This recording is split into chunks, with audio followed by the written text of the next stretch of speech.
दोस्तों नमस्कार, Z plus में आपका स्वागत है। आज बात करेंगे देशद्रोह कानून की, आईपीसी की धारा 124 ए की, जिस पर लॉ कमीशन ऑफ इंडिया या भारत का जो विधि आयोग है उसकी रिपोर्ट आई है 279 22वें विधि आयोग का। और बात करेंगे कि उसमें उन्होंने क्या रिकमेंड किया है और अब इस लॉ पर क्या काम होने वाला है, ये लॉ है क्या, और यहाँ तक कि हम थोड़ा सा पीछे जाएंगे और ये लॉ कब से आया, इसकी उत्पत्ति कहाँ से हुई, उस पर बात करेंगे। आगे बढ़ने से पहले एक छोटी सी गुजारिश है दोस्तों, मेरे चैनल को आप सब्सक्राइब करेंगे तो मुझे आपका ताकत मिलेगा, आपका सपोर्ट मिलेगा और हौसला मिलेगा। तो प्लीज़ हमारे चैनल को सब्सक्राइब कीजिए और अपने दोस्तों में शेयर कीजिए। आते हैं पॉइंट पर। सेडिशन लॉ, आरोप लगता रहा है कि तमाम लोगों को राजनीतिक उद्देश्यों से राजद्रोह कानून में फंसा दिया जाता है और सालों वो जेल के अंदर बंद हो जाते हैं और अंत में बेदाग छूट जाते हैं। सबसे बड़ी विडंबना ये है कि राजद्रोह कानून में कन्विक्शन या सज़ा का रेट मुश्किल से 1 से 2% है। कहने का मतलब जितने लोगों को इस मामले में फंसाया जाता है या उनके ऊपर ये चार्ज लगाए जाते हैं राजद्रोह के, उनमें से सज़ा सिर्फ 1 या 2% लोगों के खिलाफ ही सबूत मिल पाता है, उन्हीं को सज़ा हो पाती है। इतना कम कन्विक्शन रेट है, इस पर ज़्यादातर लोगों को उन लोगों को फंसाया गया या उन लोगों के खिलाफ राजद्रोह कानून लगाया गया, देशद्रोह कानून लगाया गया, जो या तो जर्नलिस्ट थे, सोशल वर्कर्स थे, ह्यूमन राइट वर्कर्स थे या इस तरह के चीज़ों में काम कर रहे थे। और उन्हीं 9 लोगों की पिटीशन थी सुप्रीम कोर्ट के सामने। 11 मई 2022 को सुप्रीम कोर्ट ने सारे मामलों पर, राजद्रोह के सारे मामलों पर स्टे लगा दिया, उसको स्थगित कर दिया और यहाँ तक कि नए केसेस के फाइल करने पर भी रोक लगा दी राजद्रोह कानून के अंतर्गत। बोमबाद केयर और यूनियन ऑफ इंडिया के वर्सेस ये केस है। अब जब सुप्रीम कोर्ट ने तब स्टे किया और उस पर केंद्र सरकार ने एक भरोसा दिया कि इसको अभी ख़त्म करने की ज़रूरत नहीं है, इस कानून को सरकार को समय दिया जाए कि इस पर कुछ सकारात्मक पक्ष रखे सरकार अपना, या कुछ इस तरह से करे कि इसका दुरुपयोग न होने पाए। कुल मिला के बात ये थी कि सरकार कानून को बनाए रखने के पक्ष में है, क्योंकि इन कानूनों का दुरुपयोग सरकारें ही करती हैं। जो भी सरकार के खिलाफ आवाज़ उठाएगा, कानून ही ऐसा है। अब ऐसा कानून जो सरकार के खिलाफ आवाज़ उठाएगा वो राजद्रोह के अंदर भेजा जा सकता है, अंदर कर दिया। तो सुप्रीम कोर्ट के स्टे से पहले मैं थोड़ा सा आपको पीछे ले जाऊंगा कि ये कानून कब आया और इसी से इसकी प्रासंगिकता पर बात हो पाएगी। दोस्तों, मैकाले ने इस कानून को बनाया 1837-38 के आसपास, लेकिन ब्रिटिश ने भी इस कानून को लागू नहीं किया था भारत के अंदर। 1870 में पहली बार इंडियन पेनल कोड में, भारतीय दंड संहिता में इसको शामिल किया गया, सेक्शन 124 ए, जिसमें ये लिखा गया कि कोई भी व्यक्ति अगर सरकार के विरुद्ध नफरत फैलाता है, घृणा फैलाता है, डिसअफेक्शन देता है, कैसे? अपनी बातों से, अपने लिखे हुए या बोले गए शब्दों से, संकेतों से या अन्य किसी माध्यम से, चाहे वो दृश्य हो चाहे श्रव्य हो, मतलब ऑडियो विजुअल तरीके हैं, उन तरीकों से अगर सरकार के विरुद्ध आम जनता में नफरत फैलाता है, घृणा फैलाता है, डिसअफेक्शन, हेट्रेड, तो उसके खिलाफ राजद्रोह कानून लगेगा। अब आप यहां पे सोचिए कि ये कानून ब्रिटिश ने बनाया, अंग्रेजों ने बनाया। ये कानून उन लोगों ने बनाया जो बाहरी थे और बाहर से आकर के इस देश पर शासन कर रहे थे। वो यहाँ के लोग नहीं थे, वो दूसरे लोग थे, एलियन थे, एक गैर लोग थे और गैर लोगों पर शासन कर रहे थे। ब्रिटिश थे और भारत के लोगों पर वो शासन कर रहे थे। ऐसी अवस्था में उनका यह कानून बनाना उनके पक्ष से ठीक हो सकता है कि वो अपने सरकार की सुरक्षा की चिंता कर रहे थे, क्योंकि वो दूसरे देश में आकर के वो इस तरह का शासन प्रशासन चला रहे थे, अपनी एक सबॉर्डिनेट इकॉनमी बना रखी थी भारत की इकॉनमी को। हम उसमें बाद में कभी बात करेंगे। अब जब भारत आज़ाद हुआ, अब देखिए अंग्रेज़ों ने 1870 में कानून बनाया, लेकिन जो पहला बड़ा मामला आया देशद्रोह कानून का वो आया 1897 में, जब बाल गंगाधर तिलक के ऊपर देशद्रोह का मामला दर्ज हुआ। केसरी उनकी एक पत्रिका थी वीकली, उसमें उन्होंने कुछ लेख लिखा था शिवाजी के, उसमें मतलब इनडायरेक्ट तरीके से कहा गया कि वो देश को भड़का रहे हैं। अब भड़काने वाली कार्रवाई के अंतर्गत उन पर यह मुकदमा कायम हुआ 1897 में और उनको सजा भी हुई, उनको दोषी ठहराया गया। चीफ जस्टिस स्ट्रेची, जो बॉम्बे हाई कोर्ट के चीफ जस्टिस थे, उन्होंने इस कानून को परिभाषित भी किया और कहा कि वास्तव में विद्रोह कराना, दंगे कराना या हिंसा भड़काना इस कानून का हिस्सा नहीं है।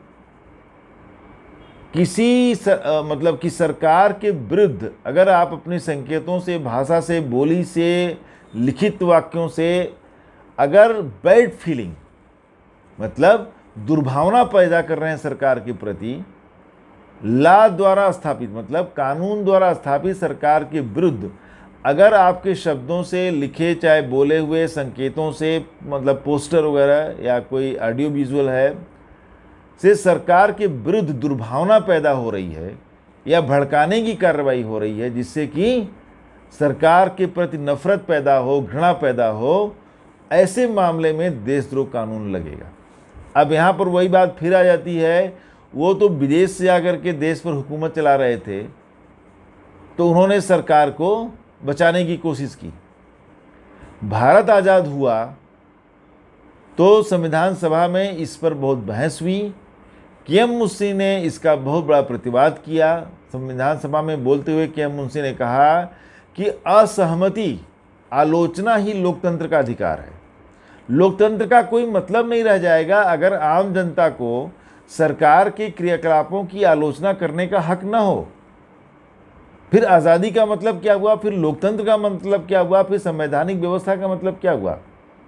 संविधान में फंडामेंटल राइट्स दिए गए हैं, मूलाधिकार हैं।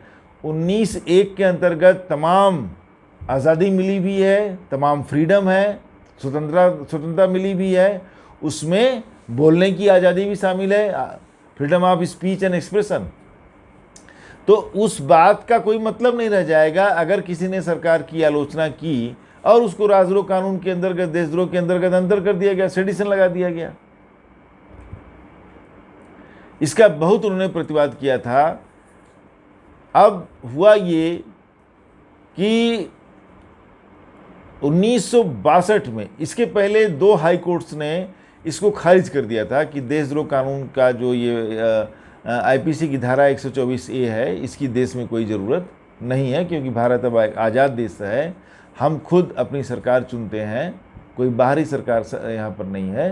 तो उसको उन्होंने खारिज कर दिया था। लेकिन 1962 में Kedarnath versus state of Bihar के मामले में सुप्रीम कोर्ट की संवैधानिक बेंच ने, कॉन्स्टिट्यूशनल बेंच ने इसको संवैधानिक करार दिया और संवैधानिक करार देते हुए बॉम्बे हाई कोर्ट के उस फैसले को एक तरह से अनुमोदित किया कि सरकार के विरुद्ध अगर नफरत फैलाने की कार्रवाई हो रही है, अगर घृणा फैलाने की कार्रवाई हो रही है, अवमानना की कार्रवाई हो रही है, तो वो राजद्रोह या देशद्रोह कानून के अंतर्गत आएगा। हुआ ये था, केदारनाथ बिहार के बेगूसराय जिले के कम्युनिस्ट नेता थे और वो खुलेआम कम्युनिस्ट क्रांति की बात कर रहे थे। उसी पर उन पर राजद्रोह का कानून, देशद्रोह कानून लगाया गया था कि वो भड़का रहे हैं चुनी हुई सरकार को हटाने के लिए, क्रांति करने के लिए। एक बड़ी अजीब सी बात हुई जो संवैधानिक बेंच 1962 के उस फैसले में, Kedarnath versus state of Bihar में, अजीब बात ये हुई कि सरकार और राष्ट्र, देश को बराबरी पर खड़ा कर दिया उस फैसले में। ये एक अजीब सी बात थी कि माननीय न्यायाधीशों ने ऐसे किसी निष्कर्ष पर वो कैसे पहुंच गए कि देश सरकार है, सरकार देश है। उन्होंने लिखा कि सरकार देश का प्रतिनिधित्व कर रहा है और सरकार को अस्थिर करने की कोई भी कार्रवाई अंततः देश को अस्थिर करने की कार्रवाई है। ये अपने आप में अजीब सी बात थी। ये कानून अंग्रेज़ों ने बनाया था, जो मैं दोबारा बोल रहा हूँ, क्योंकि वो बाहरी थे। लेकिन आज़ादी के बाद भारत एक लोकतांत्रिक देश है, जिस देश की जनता को स्वयं अपनी सरकार को चुनने का अधिकार है, एक सरकार को हटा करके दूसरी सरकार बनाने का अधिकार है। देश की जनता को स्वयं ये अधिकार है कि वो जिस सरकार अच्छा से संतुष्ट नहीं है, खुश नहीं, उसको हटा दे और दूसरी सरकार को चुने। संविधान ये अधिकार दे रहा है एक तरफ।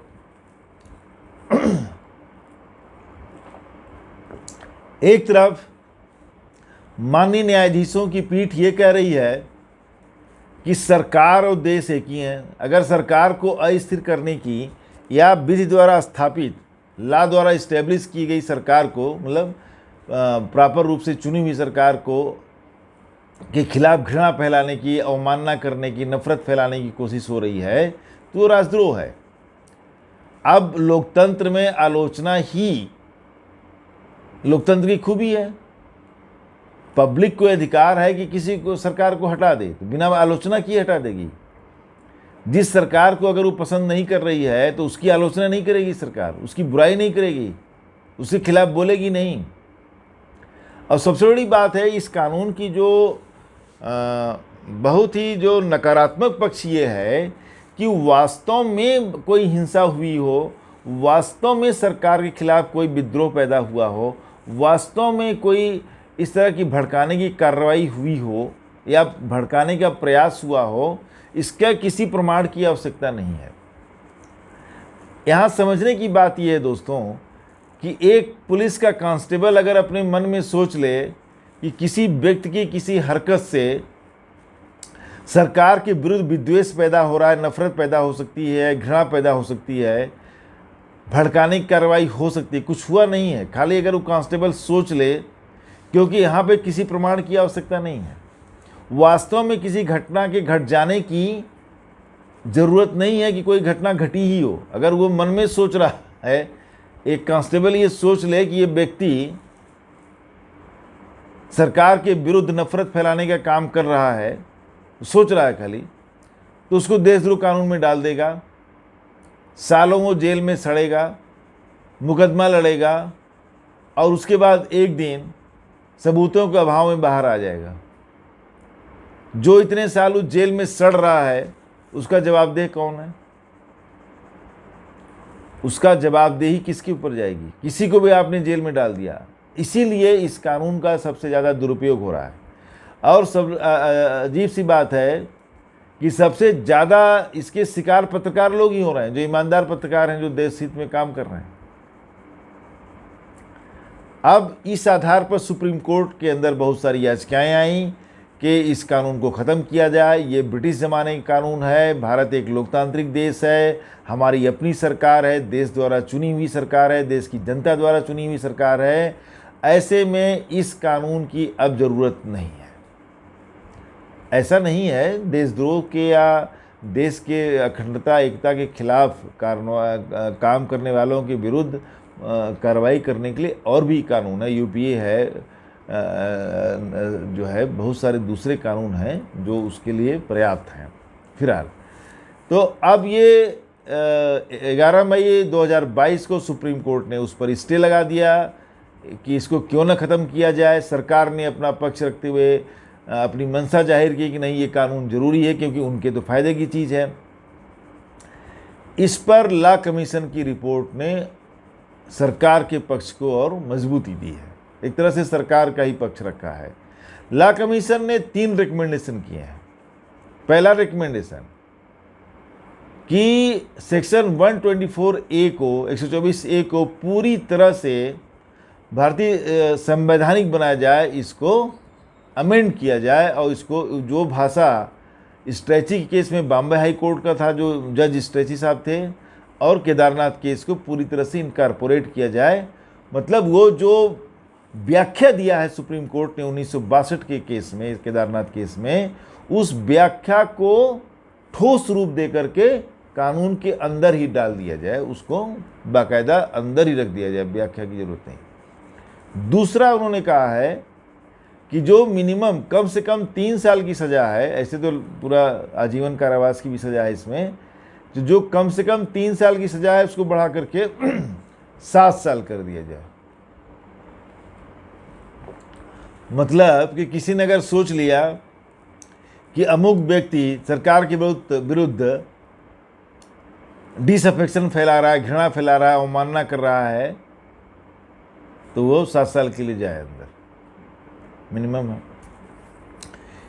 एक और उनका रिकमेंडेशन है तीसरा, कि एक थोड़ा सा ये पॉजिटिव है, हालांकि ये सकारात्मक है, कि कहा है कि देशद्रोह के मामले में अंतिम एफआईआर करने से पहले इसकी एक जांच, प्राथमिक जांच, कम से कम इंस्पेक्टर रैंक से नीचे न हो। मतलब इंस्पेक्टर या इंस्पेक्टर रैंक के ऊपर के अधिकारी एक प्राथमिक जांच करके पहले ये देख लें कि ये मामला बनता है कि नहीं बनता है।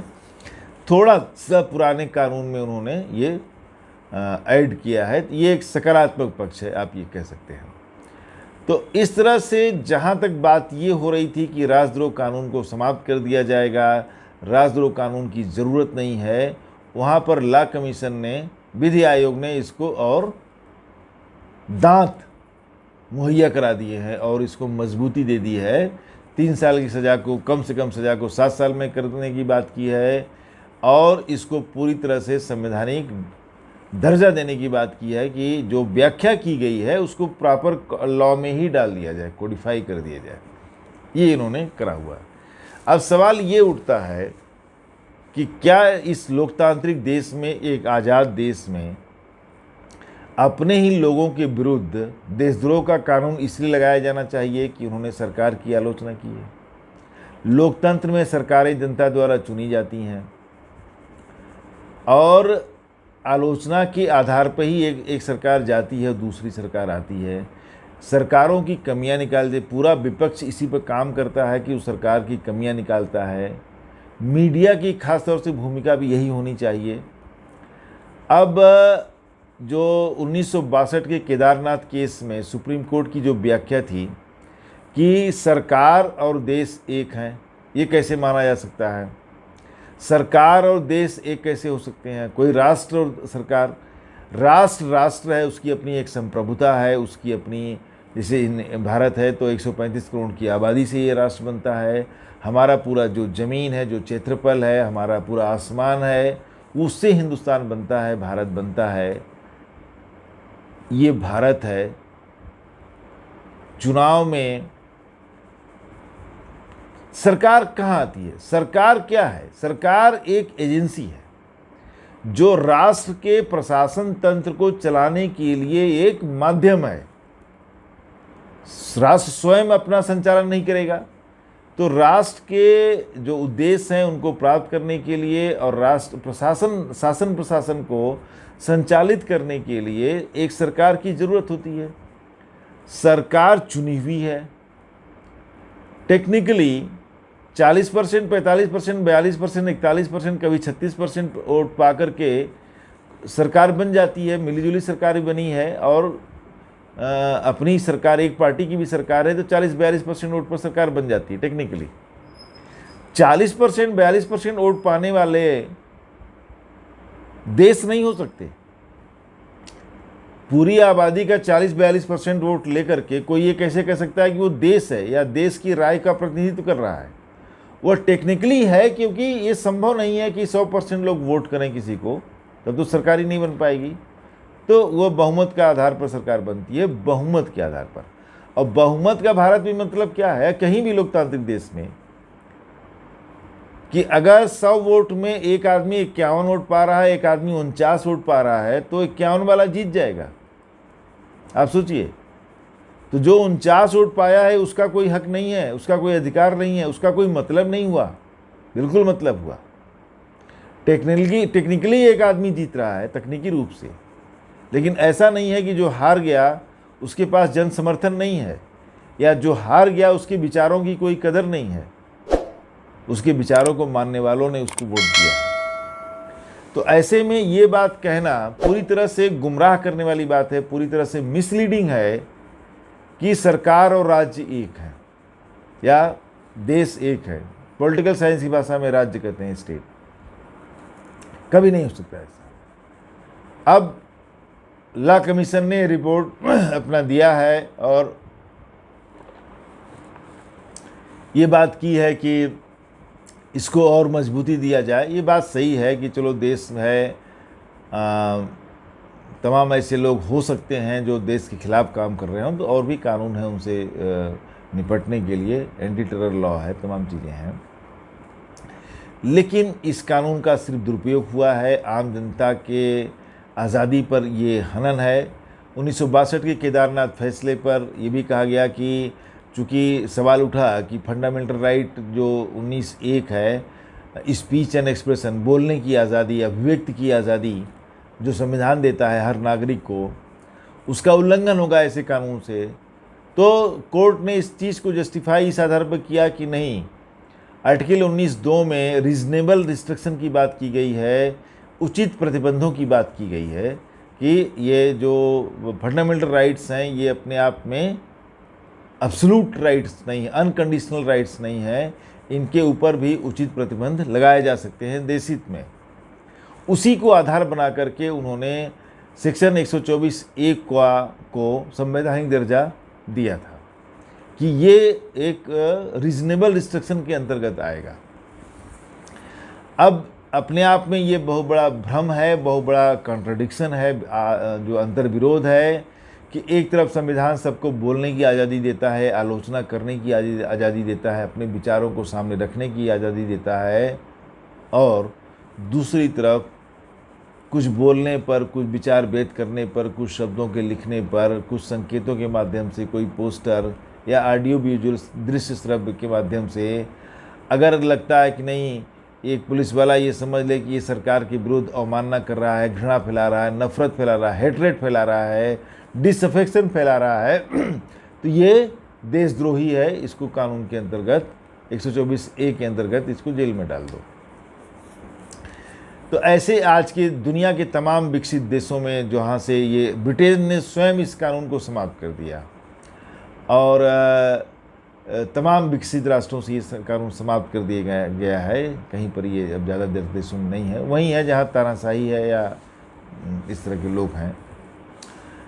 सवाल ये है कि इस कानून को या तो हटाया जाए क्योंकि लोकतांत्रिक देश में इसकी कोई जगह नहीं है, या इसके इस तरह से सिस्टम कानून में परिवर्तन किए जाएं कि निर्दोषों का इसमें उनको सज़ा न मिलने पाए, या जो सरकार के आलोचना करते हैं, सरकार की कमियों को देश की जनता के सामने रखते हैं, उनको फंसाया न जा सके, मतलब कि राजनीतिक उद्देश्यों की पूर्ति के लिए इसका दुरुपयोग न होने पाए।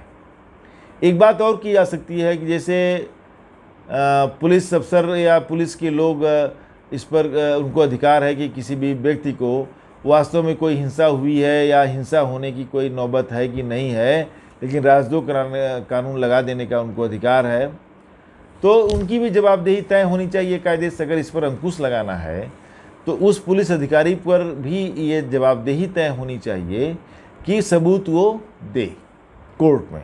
जब मामला कोर्ट में आएगा तो उसकी जवाबदेही बनती है कि वो सबूत दे, और ना सबूत दे तो उसको भी सज़ा मिलनी चाहिए, ताकि उस पर भी अंकुश का काम करे कि किसी बॉस के कहने पर, किसी राजनीतिक नेता के कहने पर, राजनीतिक पार्टी के दबाव में आकर के किसी लोगों को, किसी को भी जेल में इस के राजद्रोह कानून, देशद्रोह कानून के अंदर जेल में न डाल दे।